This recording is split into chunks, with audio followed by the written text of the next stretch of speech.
Hello friend, আমি ইন্দ্রাণী দত্ত। আজকে আমি একটা রেসিপি দেখাচ্ছি। রেসিপিটার নাম হলো ভোলা মাছের ঝাল। এই যে মাছটা, এই মাছটাকে ভোলা মাছ বলে। এটা বড় ভোলা কেটে নিয়ে এসেছি। এই ভোলা মাছের আমি ঝাল করে দেখাবো। প্রথমে কড়াইতে বেশ খানিকটা সর্ষের তেল দিয়ে দিয়েছি। আর মাছটা যখন ধুয়েছি তখন একটু লেবু রস মাখিয়ে ধুয়েছি, তাহলে কিন্তু এর যে একটা আষ্টানি গন্ধ সেটা থাকে না। তেলটা খুব ভালো করে গরম হয়ে গিয়েছে। এবার তেলের মধ্যে আমি দিয়ে দিচ্ছি মাছগুলো।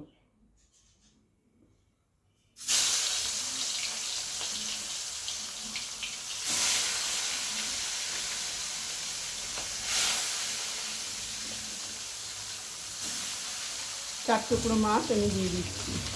আপনারা পুরো রেসিপিটা দেখতে থাকুন।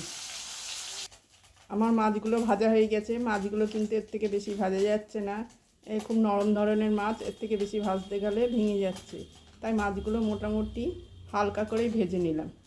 এবার তেলের মধ্যে আমি দিয়ে দিচ্ছি খানিকটা রসুন থেতো করা। এই দেখো থেতো করা রসুন, এই রসুনটা দিয়ে দিচ্ছি। আর দিয়ে দিচ্ছি কালো জিরে। ফোড়ন হিসেবে আমি দিয়ে দিচ্ছি কালো জিরে।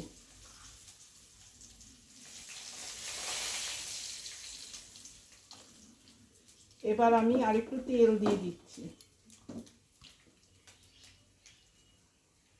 আরেকটু সর্ষের তেল দিয়ে দিলাম। এবার দিয়ে দেব কটা চিরা কাঁচা লঙ্কা।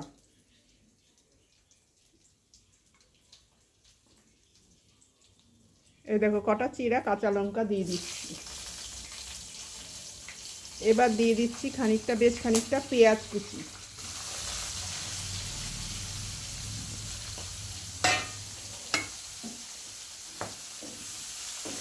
এবার পেঁয়াজটা বেশ একটু লাল লাল করে আমি ভেজে নেব।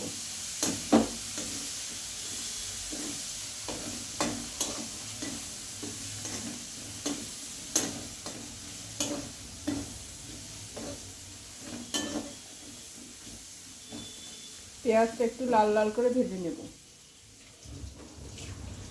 এবার দিয়ে দিচ্ছি পেঁয়াজ, আদা, রসুন একসঙ্গে বেটে রেখেছি সেই বাটাটা।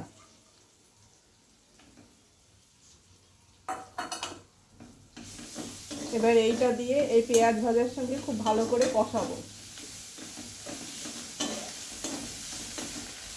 কষানোর সময় একটু আঁচ কমিয়ে দিয়ে কষাতে হবে, নাহলে পুড়ে যাবে। এবার খুব ভালো করে আমি কষাতে লাগছি। এবার একটা মশলা করে নিয়েছি।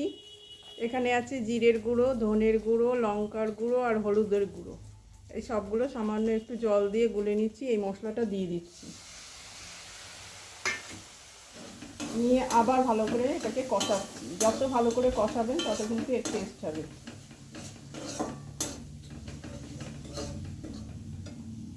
এবার দিয়ে দেব নুন।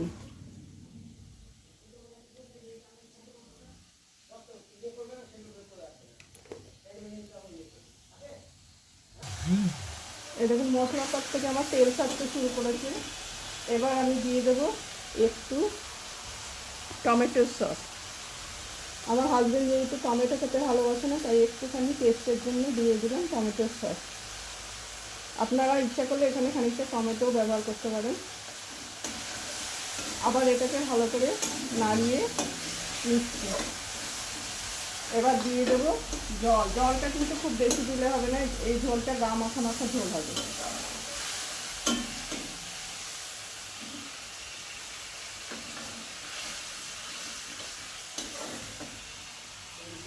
এবার ঝোলটা ফুটতে থাকুক। এবার আমি মাছগুলো দিয়ে দিচ্ছি। মাছগুলো দিয়ে কিন্তু বেশিক্ষণ ফুটাবো না, একটু জাস্ট ফুটে উঠলেই ডিমিয়ে দেবো আর একটু গরম মশলা দিয়ে দেবো। তাহলেই আমার মাছ রান্না কমপ্লিট। এবার আমি পরিবেশন করে দেখাচ্ছি। এই দেখুন হয়ে গেছে আমার ভোলা মাছের ঝাল। এর থেকেও আপনারা একটু কম ঝোল রাখতে পারেন, আমি একটু আজকে সামান্য একটু ঝোল রাখলাম। এইভাবেই আপনারা ঝাল তৈরি করে নিতে পারেন। যদি বাড়িতে ধনেপাতা থাকে ওপর দিয়ে একটু ধনেপাতা ছড়িয়ে দিলে এর টেস্ট কিন্তু আরও বেড়ে যাবে। আমার যেহেতু নেই তাই দিতে পারলাম না, একটু সামান্য গরম মশলা দিয়েছি। দুর্দান্ত স্বাদের ভোলা মাছের ঝাল। আমার রেসিপি যদি ভালো লাগে তাহলে অবশ্যই একটা লাইক দেবেন। অনেকেই আমার রেসিপি দেখছেন, আমার খুব ভালো লাগছে। আপনারা বাড়িতে ট্রাই করবেন। আর আপনাদের বারবারই আমি কিন্তু বলছি, আমি ভিডিওটা করছি কিন্তু আলাদা করে আপনাদের দেখানোর জন্য করি না। আমার বাড়িতে যে রান্নাটা হয় তার থেকেই একটা রান্না দেখাই।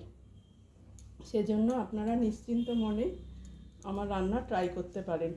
এতে অতিরিক্ত তেল মশলা থাকে না, কিন্তু খেতে খুব ভালো হয়। আজ এই বলেই শেষ করলাম। আজকে রথের দিন, সবাই জগন্নাথের আশীর্বাদে ভালো থাকবেন, এই শুভকামনা জানিয়ে আমি আজকে আমার ভিডিওটা শেষ করলাম। ধন্যবাদ।